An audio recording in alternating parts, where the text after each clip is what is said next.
This session is being recorded.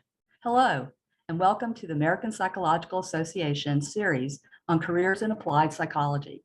I'm Dr. Betsy Schoenfeld, the University Distinguished Professor and Performance Psychologist at Western Kentucky University. I'm representing the APA Office of Applied Psychology, and I will be hosting this panel. Today, we have a very interesting and informative panel on careers in educational psychology. We have 6 panelists representing different careers in ed psych. We have Dr. Alicia Roehrig, a professor of educational psychology at Florida State University, who will present an overview of the field of ed psych.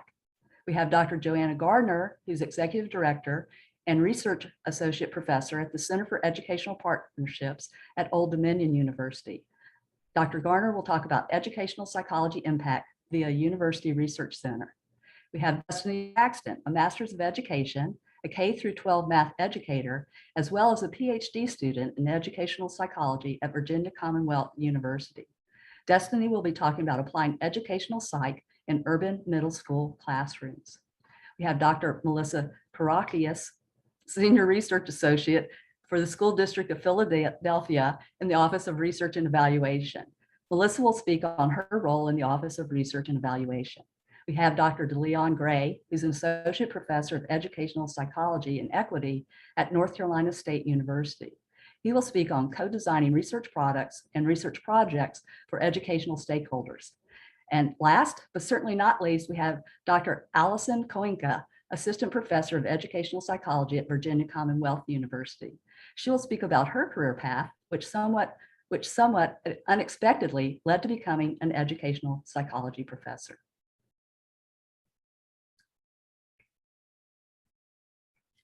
Our first panelist is Alicia Roehrig, speaking on an overview on the field of educational psychology.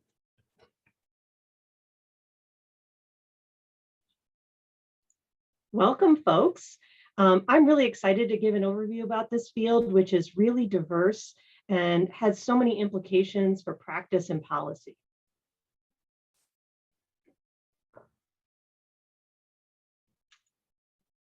And let's see, I'm trying to get my slide to progress. There we go. So Wade George, who is just a really one of our really helpful coordinators at the Division 15 Educational Psychology, helped one of our groups in the division, one of our committees, to come up with this Wordle that shows keywords from abstracts from the journal Educational Psychologist from the years 2015 to 2019. And you can see all the different topics that were covered by researchers looking into educational psychology.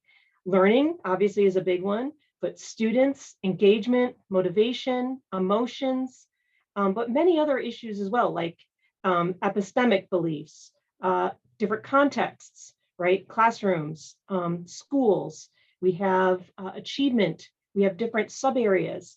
It's just such a really wide field that has so many implications. So I think this Wordle did a really good job of expressing that.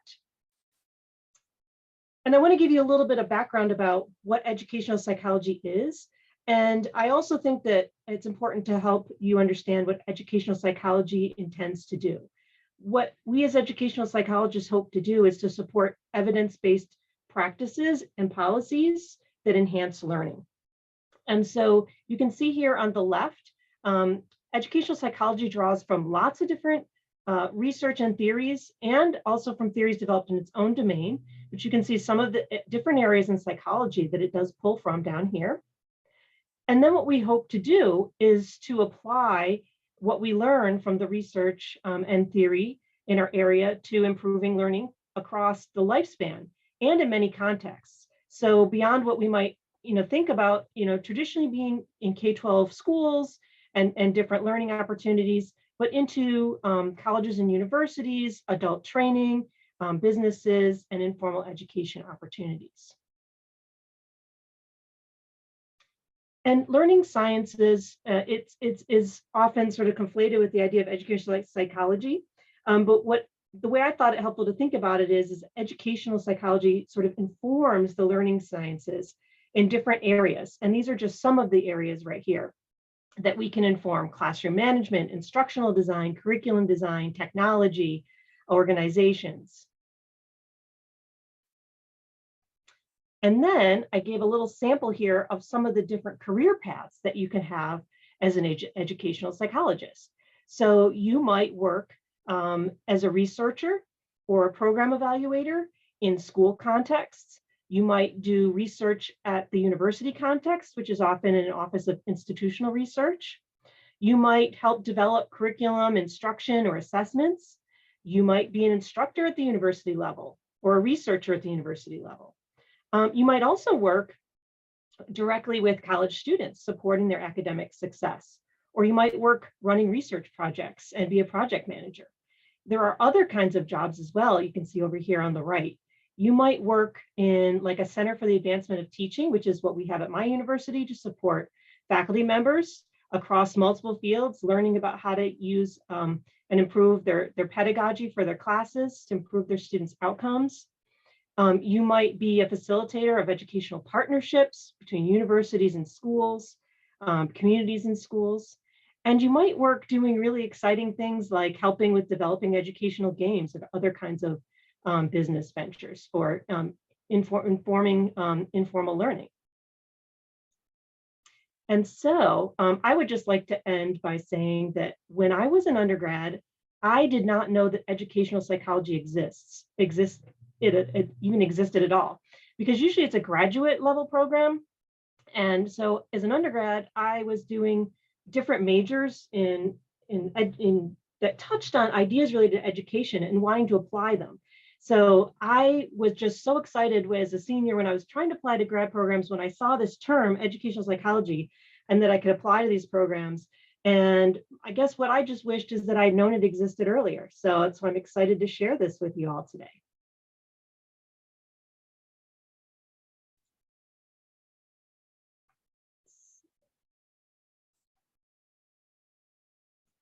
Thank you, Alicia. That was such an interesting overview of educational psychology. I'm really looking forward to hearing more about specific careers in ed psych.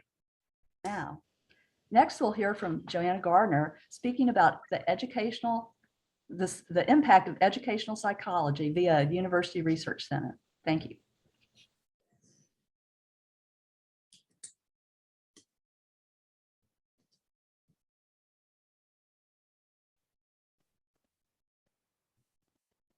Thank you, and thank you so much for the opportunity to share today. My name is Joanna Garner. I'm the Executive Director of the Center for Educational Partnerships, which is at Old Dominion University in Norfolk, Virginia. And I'll just give a brief overview of how I came to this role. So I have 2 degrees in psychology from the University of Surrey in Guildford in the UK, Bachelor's of Science and a Master's of Philosophy in Psychology. And then I moved to the States to pursue a PhD in educational psychology at Penn State University. So I'm the director of the Center for Educational Partnerships. I'm going to talk a little bit, just give you a brief overview of who we are and what we do, and then talk specifically about my role and how educational psychology kind of infuses everything that we do. So we are a small unit. We are a university level research center, which means we belong in the Office of Research at the university. We collaborate with faculty from within the different colleges, but also with other faculty at other universities in Virginia and nationwide as well. We have 6 faculty members, most of whom actually have a background in educational psychology or a closely related field. And we also have graduate students and an education specialist that work in the center as well. We have a mission to support historically underserved and underrepresented populations in the Commonwealth of Virginia. And that's important to, to state and to clarify, because it really is a thread that ties together all of the projects and the portfolios that we have and the research that we do. And you can see here on the screen, I have several examples of the different projects that we either have done or have done in the past. We have been around for about 10 years now. So a large proportion of our work involves focusing on students and teachers' learning, achievement, motivation, and identity development with a particular context of STEM education. And I put the STEM plus there because we often work with not just science, technology, engineering, and math, but also computer science, environmental literacy, those kinds of affiliated subject matter areas.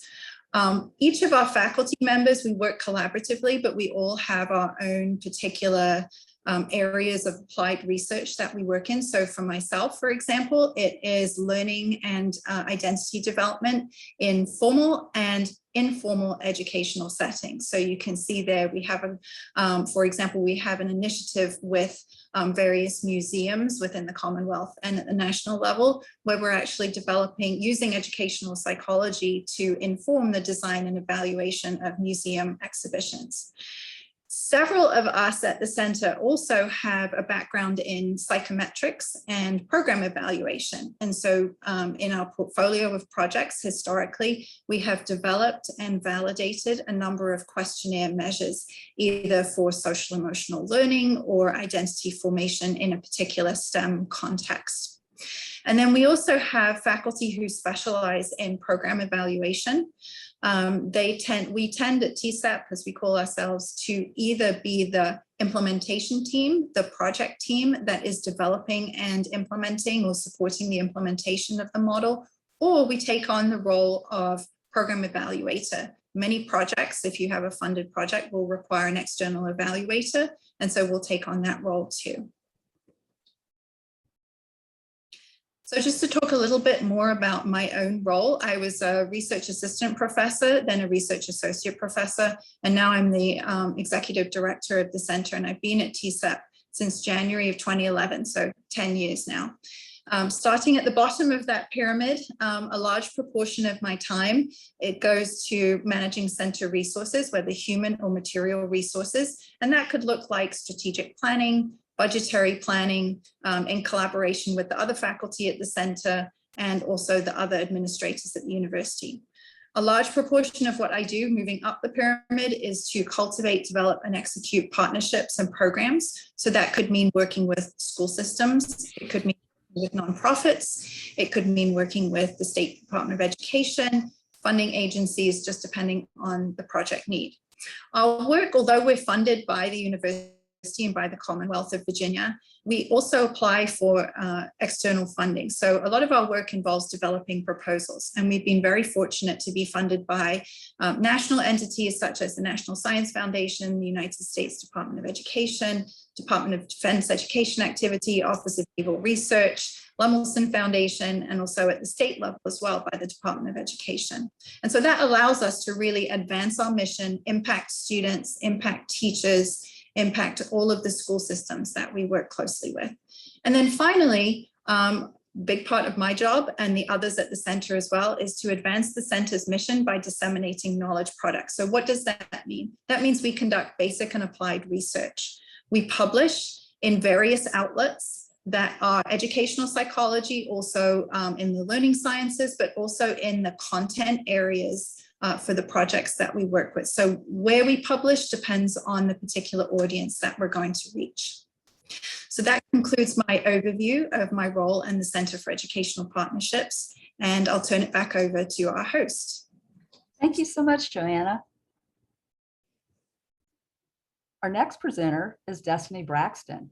She'll be speaking on applying educational psych in urban middle school math classrooms. Thank you, Destiny.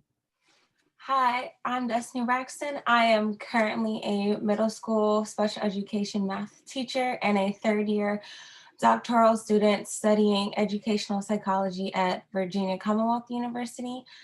My research interests focus on how student emotions and teacher trust influence student-teacher relationships and motivation among underrepresented students in middle school STEM classes. I also received my bachelor's in psychology and master's of education in special education from Virginia Commonwealth University as well. As a math teacher, I am constantly trying to implement various motivational strategies such as providing immediate and constructive feedback and praise, setting individual goals with students that they can monitor and that I can monitor as well, and incorporating positive self-talk, just to name a few.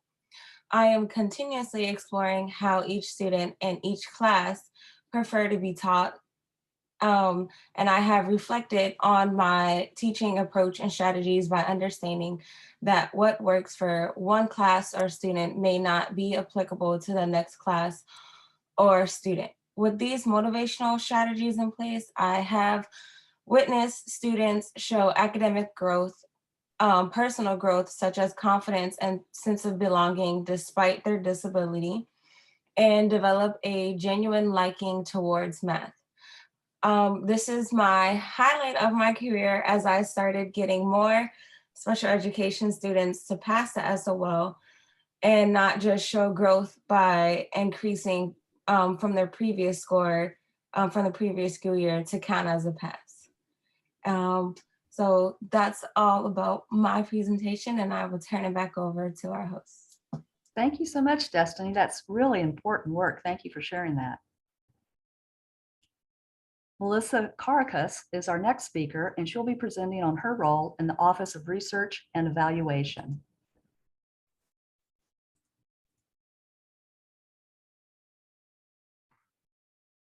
Hi, everyone. My name is Melissa Karakush, and I work for the School District of Philadelphia, specific in their Office of Research and Evaluation.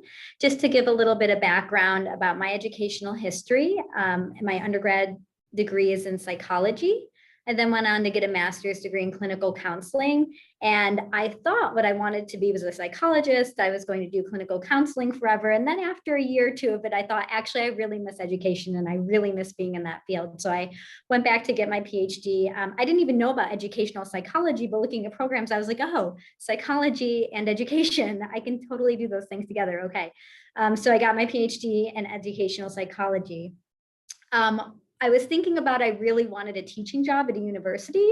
And so meanwhile, I applied for the job I currently have now, and that was nearly 7 years ago. So I actually really enjoy the work that I do here. And so I thought what I would do is just give a few minutes about the different kinds of work that I do and that our office does.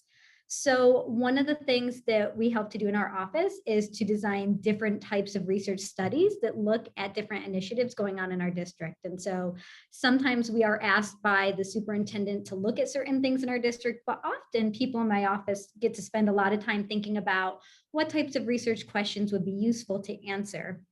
My training in Ed Psych has helped me be able to design, I feel like, the right types of research questions. It's also helped me to know about the different types of methods that people might use to answer these questions. So a lot of the work that I've done here has been around school climate initiatives. And so those types of interventions or programs that we think may help students establish relationships and make them feel safe and supported while they're at school. And so an example of a district initiative that we have in the fall is for all teachers to have these sort of community morning meetings with students. And it's likely that our office is going to be tasked with looking at the implementation of these meetings and how that might relate to student sense of well-being, and eventually how that might be connected to achievement and other sorts of things. We're also working on a survey that students will take every few weeks to give us a sense of how are they feeling being back in the regular classroom? How are they doing? What do they need? And from those results, our program offices can figure out where to target different types of student supports. A lot of what we do, we also do a lot of, Joanna mentioned this in her presentation, program evaluation work. So there are many different types of programs in schools, and we are often tasked with wanting to answer the question, does the program work? And so that's actually a really huge question most of the time. And so again, with my background, knowing the right types of questions to ask and how to answer those questions has become really important.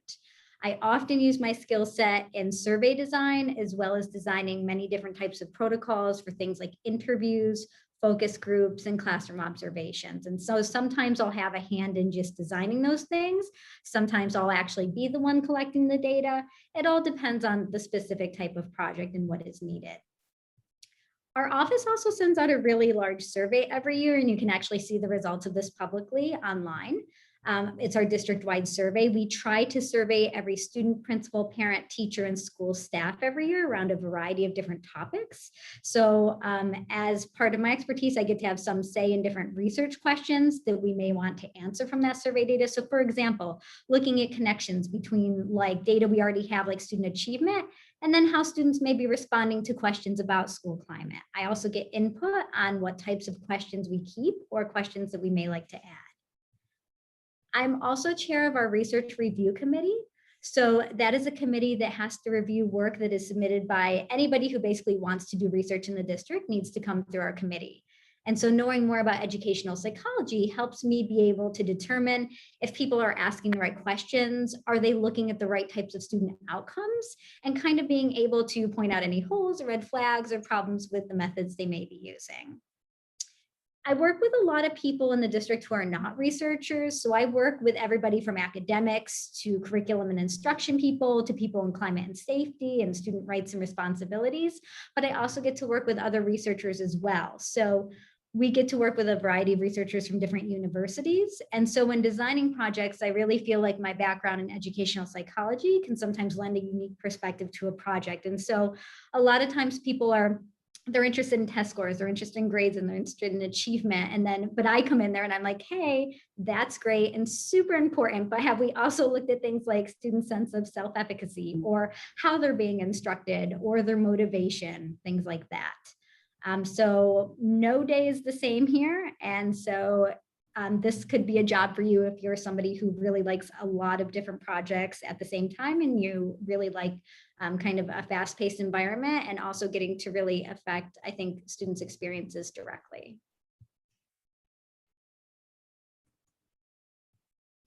Thank you so much, Melissa. Again, another interesting presentation. I'm getting really excited about educational psychology.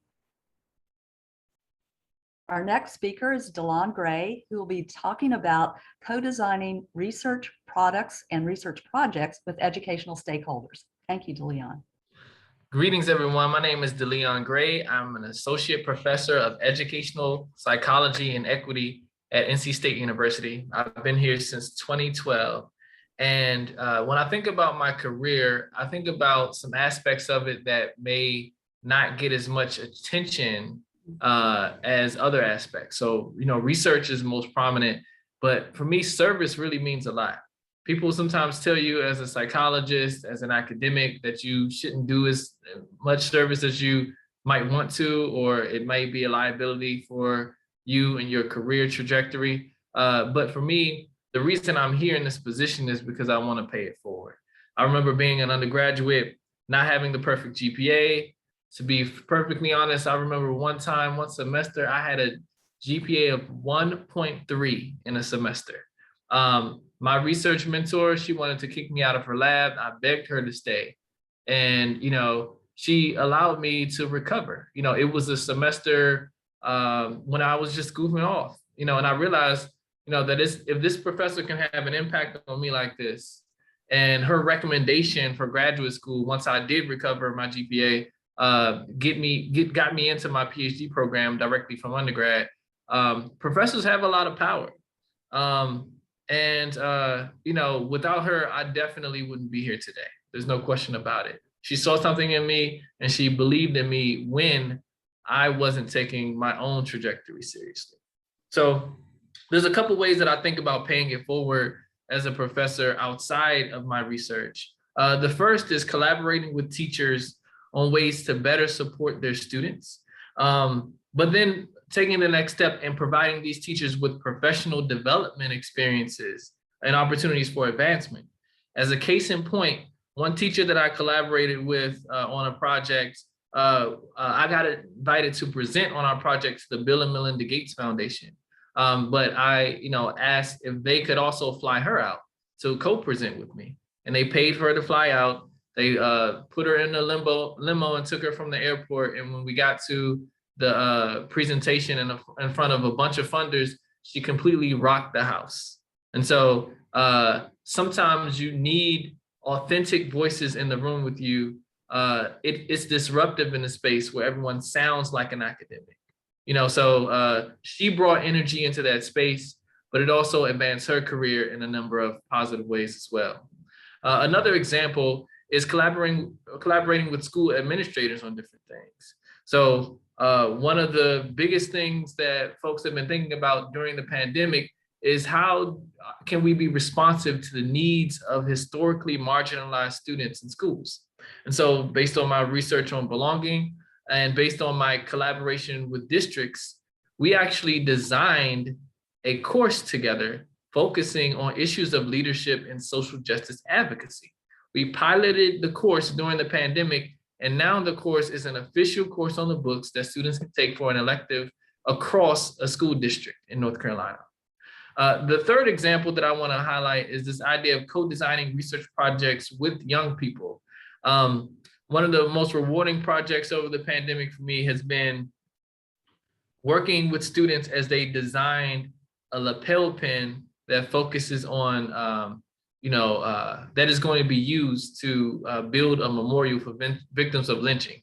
It is a fundraiser that they're using, but it's backed by my research on belonging.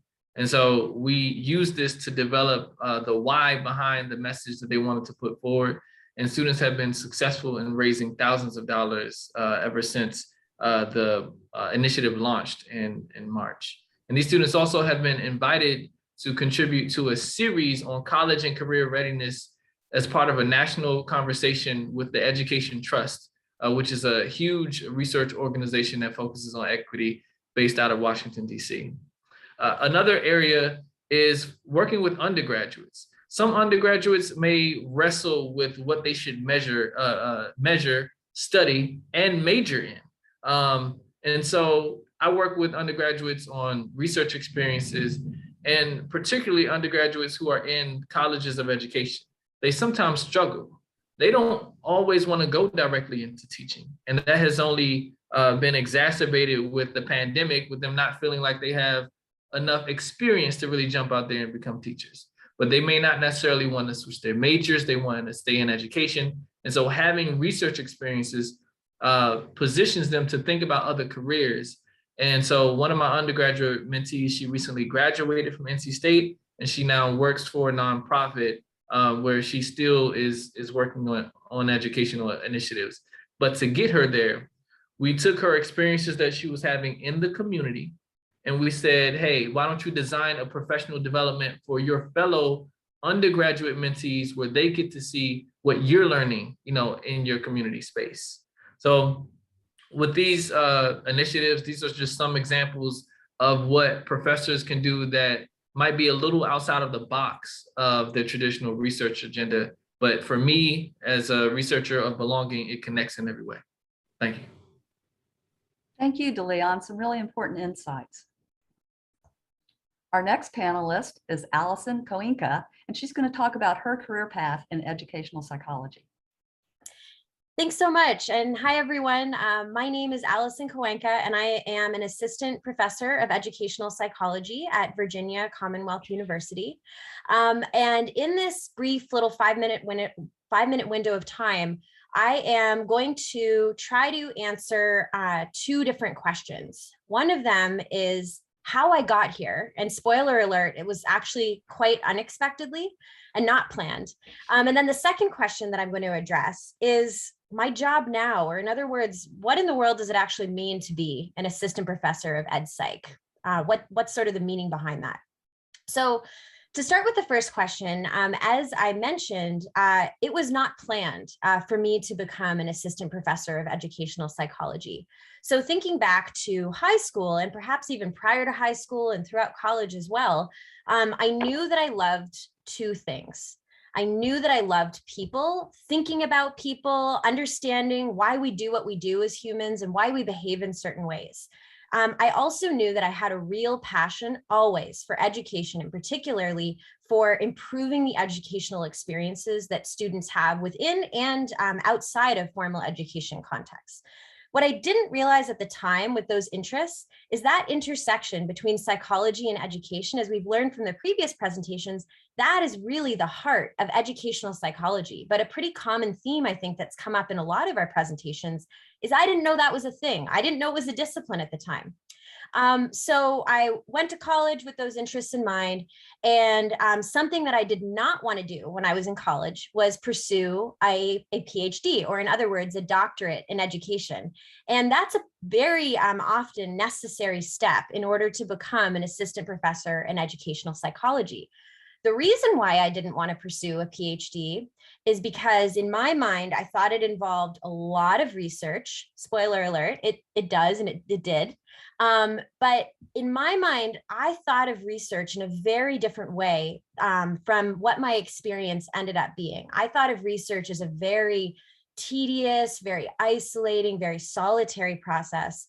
And in actually pursuing a PhD, I learned that it couldn't have been more different. Not only was it the opposite of tedious because I was studying what I thought was the coolest thing in the world, but also it's a highly collaborative process. And I'll talk a little bit more about that a little bit later in my presentation. And something that I want to highlight, which touches on Dr. Gray's story as well, or aligns with his, is the reason why I ended up pursuing a PhD really came down to a single conversation with one professor when I was in my undergraduate, towards the end of my undergraduate degree, where he really took the time to sit down with me and to learn about my interests. And it was really his experience that helped me realize that pursuing a PhD and pursuing the goal of becoming a professor actually aligned quite well with what I wanted to do. And I think there's a really important lesson in that. For those of you who are in high school or in college, I think that the important lesson there is to really try to seek out those opportunities to connect with people who have experience in fields that you're interested in.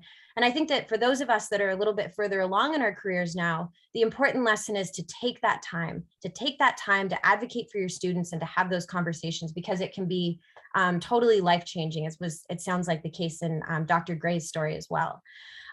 So I pursued grad school, and I fell more and more in love with research and the idea of being a professor while I was there.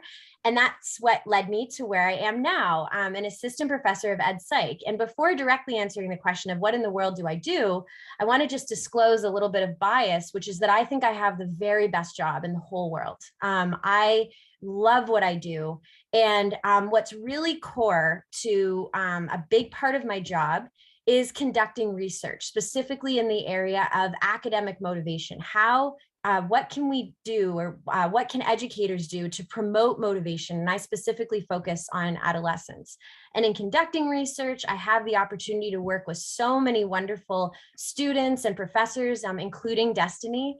And so that's a really big part of what I do. Another really big part of what I do is I have the incredible opportunity to teach students about these topics. So not only do I do research on motivation, but I actually get to teach pre-service teachers and other education majors and PhD students about motivation and child development and other related topics within ed psych.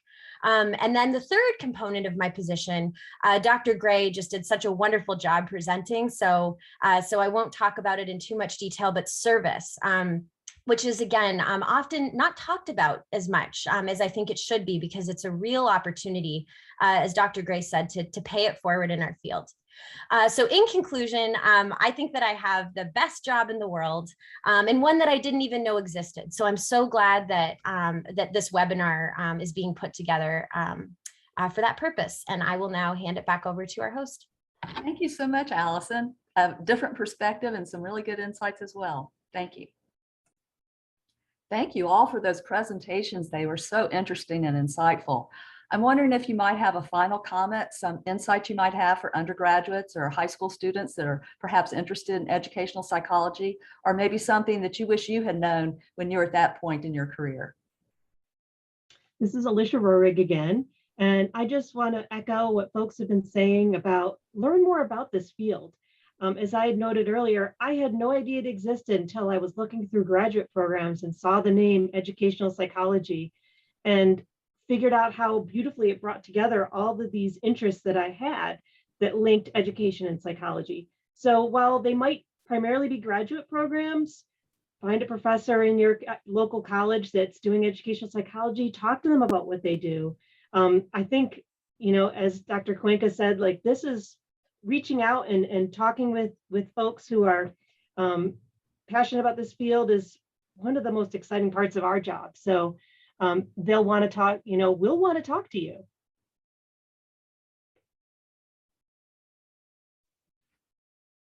Hi, so this is Joanna Garner again. I wanted to just make a comment for anybody who is thinking that they might be interested in pursuing educational psychology at the undergraduate, graduate level as a career field, and particularly those of you who might be interested in research. And my comment is that it's okay for the questions that you want to ask as a researcher to change over time. And I think this is one sort of misconception that I had when I was just starting out, was I felt like I had to find the thing that I was going to research forever and sort of make this, commitment forever. And, it turns out that I'm more than 25 years past my undergraduate experience now. I'm still interested fundamentally in the same thing. I'm still interested in the intersection of learning and development and educational contexts. Those things haven't changed, but the questions that I think of have changed so much because of the people that I work with, the collaborations I have, the exposure I have to other people's research and other people's findings and different projects and problems that come up in my sort of everyday professional context. So, it's okay for that to evolve over time. And then just real quick, the other thing I would say is look for those connections that go from one thing over here into ed psych over here, because sometimes in psychology, especially, we kind of get a little bit siloed and we study these things, statistics is over here and then development is over here and applied psychology is somewhere else. And it all really kind of fits together. And it's okay if to begin with, that doesn't make any sense. But over time, when you realize that, when they're talking about learning in this context, maybe what I learned about learning over here in this context, it's really relevant. So that took me a while to figure out too. So those are just two things that I wish I had known 25 years ago. Hi, I'm Destiny Braxton again. One thing that I wish I had known during undergrad and in high school is that you don't always have to have your master's before getting a PhD. And also being a part-time student is no different from being a full-time student, because you still take the same courses and the end of your journey is still the same as a full-time student's journey in the PhD program. Hi, Melissa Karakush again. I guess I would have wanted somebody to tell me that it is okay to veer off the path that you thought you were going on. It is okay to veer off the path. It is also okay to have a gigantic freak out about veering off that path. Because what I can tell you is surround yourself with good people, good professors, good friends, good relationships who can help you navigate that and get to your goals, which may be different from your initial goals, and that's okay. This is DeLeon Gray again. And one thing that I would love to leave you with is the idea that you can leave your field in a better place than how you found it. So the reason why you enter a field ideally is to make contributions, whether those are theoretical contributions or applied contributions. And so, for me, that also means making contributions to our thinking as a field on issues of race and equity.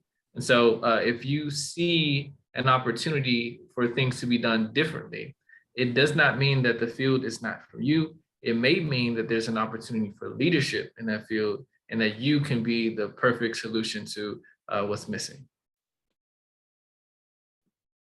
Hi, everyone. Allison Kawanka again. I have two quick things to share. And one I think is a perfect transition or jumping off point from what Dr. Gray just mentioned, which is to really reinforce what he said, and to reinforce in particular the idea that it is okay. It's more than okay. It's great to listen to what other people have to say and then do it your own way.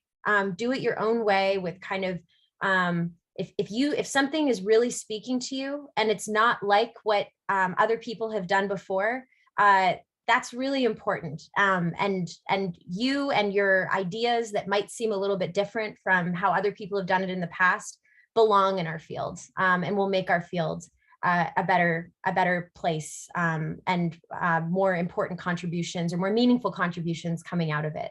And then the second thing that I'll say really quickly is, despite what my high school and undergraduate self thought about research, that it's a highly, isolating process and tedious. As I said before, it's not isolating, it's not tedious. And what I'll go a step further to say that I think that the very best part of this job are the relationships and the connections that I have an opportunity to make with students, with school partners, with other professors, and lots of other stakeholders as well. So I could go on and on, but I'll stop there. Thank you all for such great presentations and also these wonderful insights at the end. I just think we have an impressive array of careers in educational psychology presented today.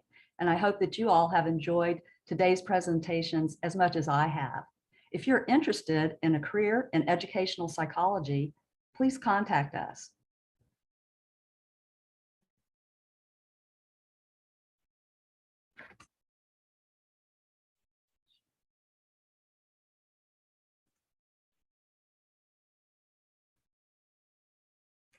Okay. Please contact us at the APA Office of Applied Psychology or at APA Division 15, which is Educational Psychology. The URLs are here on the screen, but you can simply Google APA Division 15, APA Division of Educational Psychology, or APA Office of Applied Psychology, and you'll find a wealth of information on either of those websites.